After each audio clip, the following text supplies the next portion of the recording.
প্রিয় দর্শক, আপনারা জানেন চট্টগ্রামের জনপ্রিয় খাবার গরুর ভাড়াল বা বট। এই গরুর ভাড়াল ক্রয় করতে অনেকেই প্রতিযোগিতায় নামে, অনেকে দাম হাঁকিয়ে নিয়ে যায় সেই গরুর ভাড়াল। এই গরুর ভাড়াল যখন প্রকাশ্যে রাস্তায় খোলা বাজারে এভাবে অস্বাস্থ্যকর পরিবেশে বিক্রয় করা হয় বা সেগুলি আপনি খান, তাহলে আপনার স্বাস্থ্যের জন্য কতটুকু উপকার হতে পারে। এখানে দেখা যাচ্ছে পোড়া এবং বাসি তেল দিয়ে এই গরুর ভাড়াল ভাজি করে হালিম তৈরি করে বিক্রয় করা হচ্ছে। এগুলি বেশিরভাগ ধর্মীয় মাহফিল, সামাজিক অনুষ্ঠান বা মেলার মধ্যেই দেখা যায়।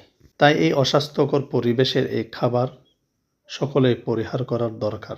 এই অস্বাস্থ্যকর পোড়া বাসি তেল দিয়ে যখন আপনি চর্বিযুক্ত এই ভাড়ালগুলি খাবেন, তাহলে আপনার শরীরে অনেক ক্ষতি হতে পারে।